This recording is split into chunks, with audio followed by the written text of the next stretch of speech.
11. The whole world spoke the same language, using the same words.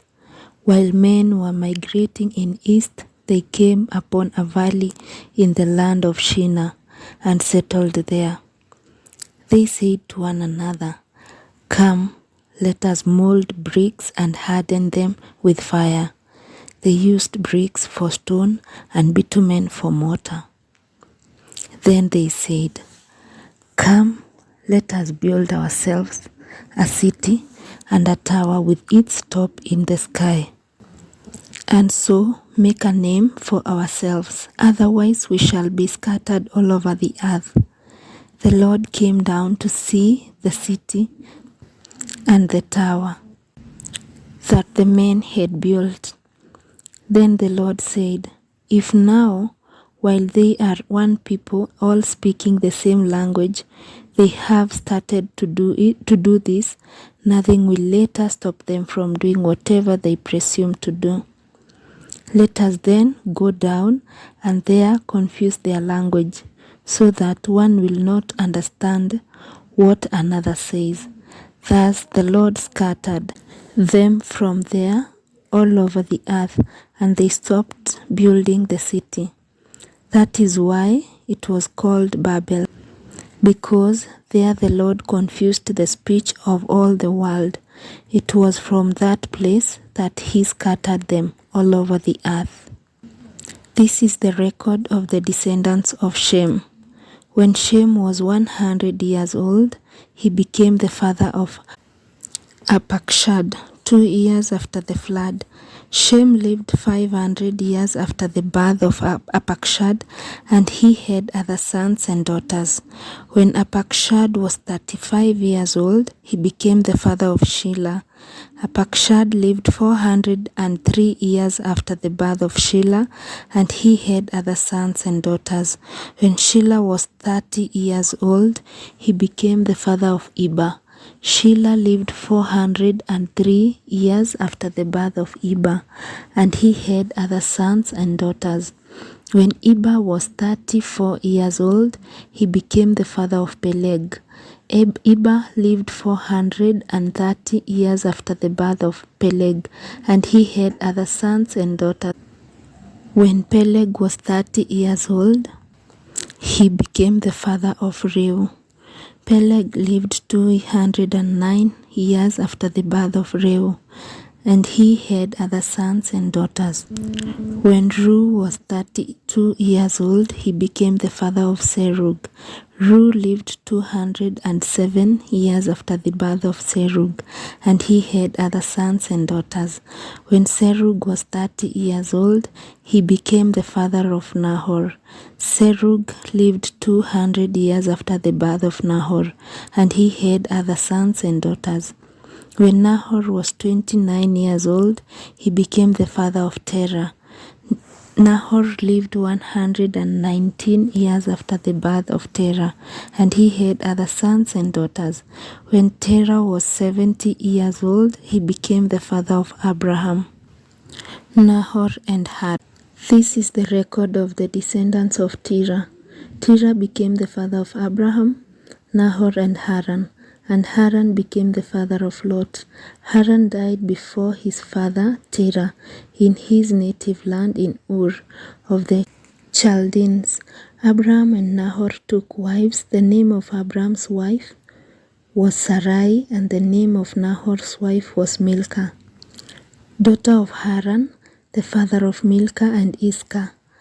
Sarai was barren. She had no child. Terah took his son Abram, his grandson Lot, son of Haran, and his daughter-in-law Sarai, the wife of his son Abram, and brought them out of Ur of the Chaldeans to go to the land of Canaan.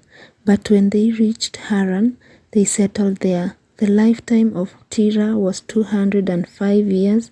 Then Terah died in Haran. Chapter 12. The Lord said to Abram, "Go forth from the land of your kinsfolk and from your father's house to a land that I will show you. I will make of you a great nation, and I will bless you. I will make your name great, so that you will be a blessing. I will bless those who bless you, and curse those who curse you. All the communities of the earth shall find blessing in you. Abram went as the Lord directed him, and Lot went with him. Abram was 75 years old when he left Haran. Abram took his wife Sarai, his brother's son Lot, all the possessions that they had accumulated, and the persons they had acquired in Haran, and they set out for the land of Canaan.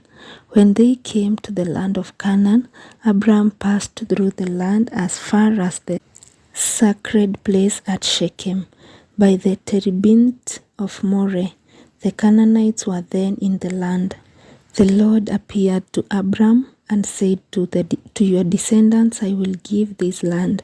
So Abram built an altar there to the Lord who had appeared to him.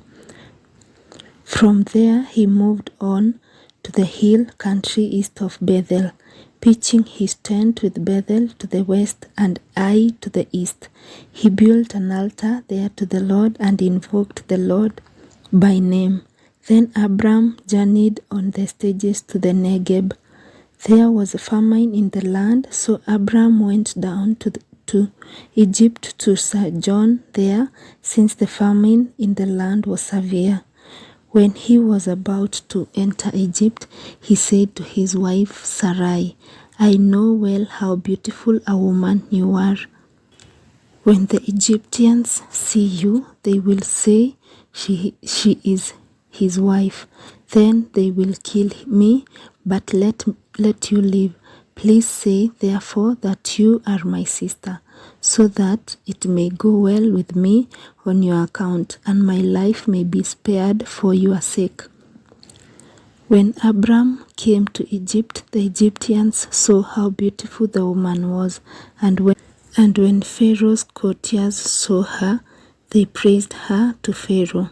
So she was into Pharaoh's palace. On her account, it went very well with Abram, and he received flocks and herds, male and female slaves, male and female asses and camels. But the Lord struck Pharaoh and his household with severe plagues because of Abram's wife Sarai. Then Pharaoh summoned Abram and said to him, How could you do this to me? Why didn't you tell me she was your wife? Why did you say she is my sister, so that I took her for my wife? Here then is your wife. Take her and be gone. Then Pharaoh gave men orders concerning him, and they sent him on his way with his wife and all that belonged to him. Chapter 13. From Egypt, Abram went up to the Negeb with his wife and all that belonged to him, and Lot accompanied him. Now Abraham was very rich in livestock, silver and gold. From the Negeb he traveled by stages toward Bethel, to the place between Bethel and Ai, where his tent had formerly stood. The site where he had first built the altar, and there he invoked the Lord by name. Lot, who went with Abram, also had flocks and herds and tents, so that the land could not support them if they stayed together. Their possessions were so great that they could not dwell together. There were quarrels between the herdsmen of Abram's livestock and those of Lot's. At this time the Canaanites and the Perizzites were occupying the land. So Abram said to Lot, Let there be no strife between you and me, or between your herdsmen and mine, for we are kinsmen. Is not the whole land at your disposal? Please separate from me. If you prefer the left, I will go to the right. If you prefer the right, I will go to the left. Lot looked about and saw how well watered the whole Jordan plain was, as far as Zoar, like the Lord's own. own garden, or like Egypt. This was before the Lord had destroyed Sodom and Gomorrah.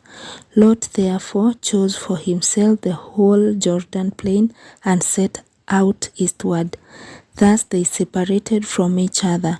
Abram stayed in the land of Canaan, while Lot settled among the cities of the plain, pitching his tents near Sodom. Now the inhabitants of Sodom were very wicked in the sins they committed against the Lord. After Lot had left, the Lord said to Abram, "Look about you, and from where you are, gaze to the north and south, east and west. All the land that you see I will give to you and your descendants forever. I will make your descendants like the dust of the earth. If anyone could count the dust of the earth, your descendants too might be counted. Set forth and walk about in the land through its length and breadth, for to you I will give it." Abram moved his tents and went to settle near the terebinth of Mamre, which is at Hebron. There he built an altar to the Lord. The word of the Lord.